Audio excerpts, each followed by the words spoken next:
காக்கும் கடவுள் கணேசனை நினை, கவலைகள் அகல அவன் அருளே துணை. யார்க்கும் எதற்கும் அவனே முதற்பொருள், அன்பினும் பிடியில் அகப்படும் கருப்பொருள். அனைவருக்கும் வணக்கம்.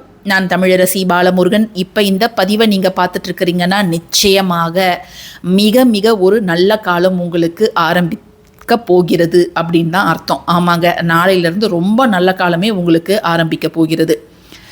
ஏன் நான் இப்படி சொல்கிறேன் அப்படிங்கிறத இந்த பதிவு முடியும் போது நீங்களே தெரிஞ்சுப்பீங்க. அதற்கு முன்பு எல்லாருமே கணபதியே போற்றி அப்படிங்கிறத கமெண்ட் செக்ஷனில் டைப் பண்ணுங்கள், அல்லது கணபதியே போற்றி அப்படிங்கிறத மட்டுமாவது கமெண்ட் செக்ஷனில் டைப் பண்ணுங்கள். நாளைய தினம் 6/3/2026 வெள்ளிக்கிழமை, மாசி மாதத்தோட சங்கடஹர சதுர்த்தி நாளைய தினம்.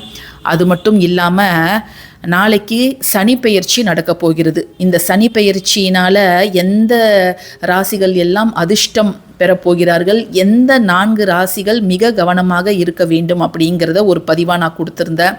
அது மட்டும் இல்லாமல் நாளைய தினம் நீங்கள் செய்ய வேண்டிய கருப்பு எல் பரிகாரம் நிறைய ஒரு 8 பரிகாரங்கள் சொல்லியிருக்கிறேன். அதில் ஏதாவது ஒன்றையாவது நாம் அனைவரும் செய்ய வேண்டும். ஏன்னு கேட்டிங்கன்னா, நம்ம அனைவருக்குமே ஏதாவது சின்ன சின்ன பாதிப்புகள், சிறு சிறு கஷ்டங்கள் வரக்கூடும் இந்த சனி பெயர்ச்சினால். அதனால் உங்களால் என்ன முடியுதோ அதை நாளைய தினம் செய்வது அப்படிங்கிறது நல்லது. அந்த பதிவை பார்க்காதவங்க நேரம் கிடைக்கும்போது நம்ம சேனலை போய் செக் பண்ணி பாருங்கள், பார்த்து பயனடைங்க. சரி, இப்போது நாளைக்கு சங்கடஹர சதுர்த்தி, சனி பெயர்ச்சி. அதனால் நாளைக்கு இந்த ஒரு வழிபாட்டை நீங்கள் செய்வது ரொம்ப ரொம்ப முக்கியம். உங்களில் பல பேர் கேட்கலாம், ஏங்க சனி பெயர்ச்சிக்கும் சங்கடஹர சதுர்த்திக்கும் என்னங்க கனெக்ஷனு அப்படின்னு கேட்கலாம். கனெக்ஷன் நிறையவே இருக்குதுங்க. ஆமாங்க, சனி பகவான் நீதிமான், நியாயத்துக்கும் தர்மத்துக்கும் கட்டுப்பட்டவர். யாரும் அவரோட பிடியிலிருந்து தப்பிக்க முடியாது. ஈவன் கடவுளை கூட அவர் பிடிச்சிடுவார். சிவபெருமான், விஷ்ணு எல்லாருமே அவர் பிடியிலிருந்து தப்பிக்கவே முடியாது. பட் இருந்தாலும் 2 கடவுளை மட்டும் அவரால் பிடிக்கவே முடியல. அந்த 2 பேர் யார் தெரியுமா? ஆஞ்சநேயரும் விநாயகரும் தான். அந்த 2 பேர்கிட்ட அவர் போனார். அவரோட வேலை அவங்க 2 பேர்கிட்டையுமே பலிக்கலை. அதனால் அவர் திரும்ப வந்துட்டார். ஸோ சனி பகவான் யாருக்கு கொஞ்சம் பயப்படுவார் அப்படின்னு கூட நம்ம சொல்லலாம். ஆஞ்சநேயருக்கும் விநாயகருக்கும் அவர் கட்டுப்படுவார். ஏன்னு கேட்டிங்கன்னா, அவங்க சனி பகவான் கிட்ட என்ன கேட்டுக்கிட்டாங்கன்னா, என்னுடைய பக்தர்களை நீ தொந்தரவு பண்ணக்கூடாது அப்படின்னு கேட்டுக்கிட்டாங்க. அதனால தான் சனிக்கிழமையில் நீங்கள் ஆஞ்சநேயர் வழிபாடு செய்யும் பொழுது மறைமுகமாக உங்களுக்கு சனி பகவானோட அருளாசி கிடைக்கிறது. அதே போல் விநாயகர் வழிபாடு செஞ்சாலே எந்த கிரக தோஷமும் நம்மளை அண்டாது. பூதகணங்கள், மனித கணங்கள் எல்லாத்திற்கும் அதிபதியாக இருப்பவர் முழுமுதற் கடவுள் விநாயகர் தான். அவருக்கு அப்புறம் தான் மற்ற எல்லாருமே. ஸோ தெய்வங்கள் ஒரு பூஜை பண்ணனாலும், முனிவர்கள், ரிஷிகள் யார் ஒரு பூஜை பண்ணனாலும் முழுமுதற் கடவுள் விநாயகருக்கு தான் அங்கே முதல் மரியாதை. அவரை வேண்டிக்கிட்டு நம்ம எந்த ஒரு காரியத்தை நம்ம ஆரம்பித்தாலும் எந்த ஒரு சிறு தடையும் இல்லாமல் நமக்கு அந்த காரியத்தில் முழு வெற்றி சேரும். சரி, ஏன் ஆஞ்சநேயரையும் பிள்ளையாரையும் மட்டும் சனி பகவானால் பிடிக்க முடியல அப்படின்னு பார்த்தீங்கன்னா, ஆஞ்சநேயரை ஏன் பிடிக்க முடியலன்னு பார்த்தீங்கன்னா, ஒரு முறை அவர் ஆஞ்சநேயரை பிடிக்க போனார். அப்போ ஆஞ்சநேயர் இலங்கைக்கு பாலம் கட்டுற வேலையில் ரொம்ப பிஸியாக இருந்தார். அப்போது நான் உன்னை பிடிக்க போகிறேன் அப்படின்னு ஆஞ்சநேயர்கிட்ட சொன்னதும், சரி என்னை பிடிச்சிக்கோ, என் தலை மேலே ஏறி உக்காந்துக்கோ அப்படின்னு ஆஞ்சநேயர் சொன்னாராம்.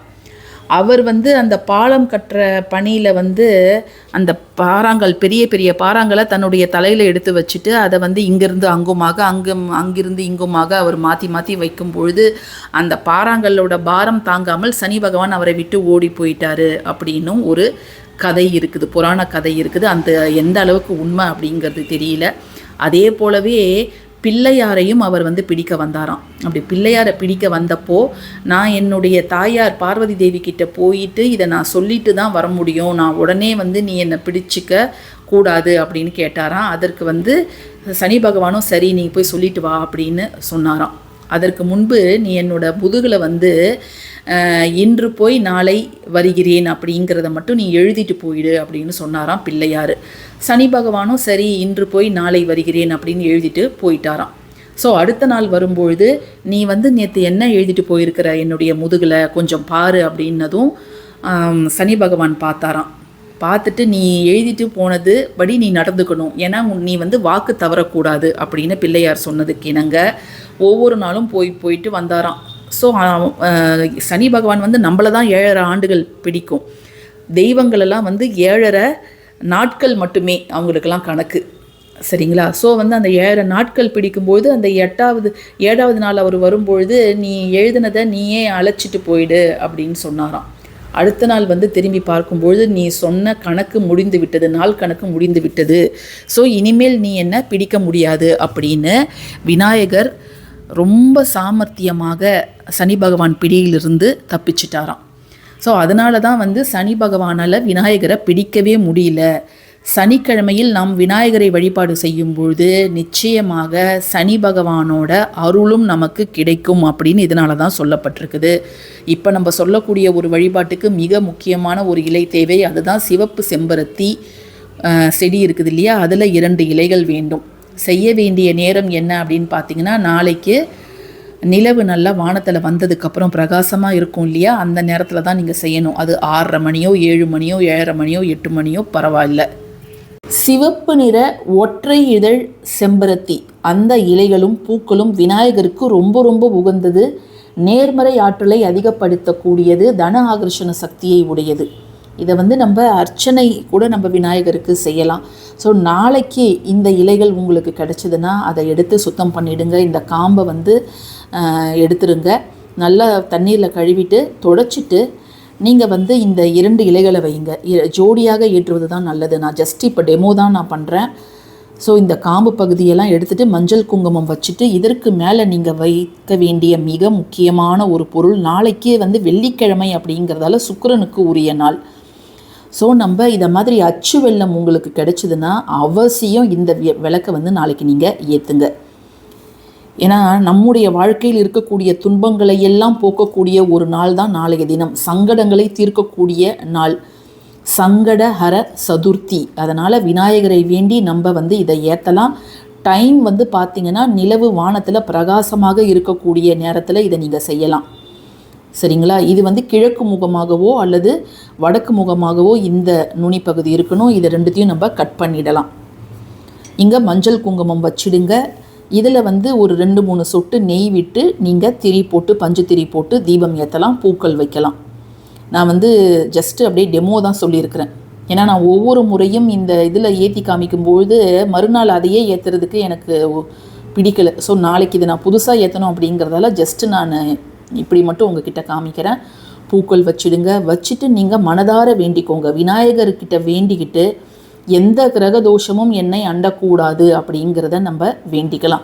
இது வந்து கொஞ்ச நேரம் தான் எரியும். இதில் ஏற்கனவே ஒரு குழி மாதிரி ஒரு அமைப்பு கொடுத்துருப்பாங்க. நீங்கள் வந்து இன்னும் கொஞ்சம் அதை கொஞ்சம் குழியாக்கிட்டு ஒரு டீஸ்பூன் தான் நம்ம நெய் விடலாம். நெய் விட்டு நீங்கள் சின்னதாக மெலிதான ஒரு திரி போட்டுனீங்கன்னா கொஞ்சம் நேரம் இது நல்லாவே நின்று எரியும். இது உங்கள் பூஜை ரூமில் ஏற்றுங்க. அப்படி பூஜை ரூமில் வந்து ஏற்றுறதுக்கு வசதி இல்லைன்னா நீங்கள் ஹாலில் கூட ஏற்றலாம், சரிங்களா? ஏற்றிட்டு நீங்கள் உங்களுக்கு தெரிந்த விநாயகர் அகவல் என்ன உங்களுக்கு தெரியுமோ அதை வந்து பாடலாம். அல்லது ஓம் கணபதியே போற்றி அப்படிங்கிறத சொல்லலாம். ஓம் கம் கணபதியே போற்றி அப்படிங்கிறதையும் நீங்கள் சொல்லலாம். ஸோ இதை நீங்கள் நாளைக்கு செய்யுங்க. இந்த அச்சு வெல்லத்தை நம்ம வந்து பொங்கல் வைக்கிறதுக்கு பயன்படுத்திக்கலாம். நம்ம வீட்டில் இருக்கிறவங்க அதை பகிர்ந்து சாப்பிடலாம். இலையை வந்து மறுநாள் வந்து கால்படாத இடங்களில் எடுத்து போட்டுடலாங்க. இவ்வளோதான் சிம்பிளான ஒரு தீபம். நாளைக்கு அவசியம் எல்லாருமே நீங்கள் ஏற்றுங்க. இந்த பதிவு உங்களுக்கு பிடிச்சிருக்குன்னு நினைக்கிறேன். பிடிச்சிருந்ததுன்னா கட்டாயமாக லைக் பண்ணுங்கள், ஷேர் பண்ணுங்கள், நம்ம சேனலுக்கு சப்ஸ்கிரைப் பண்ணுங்கள். தேங்க்யூ ஃபார் வாட்சிங் திஸ் வீடியோ. நன்றி.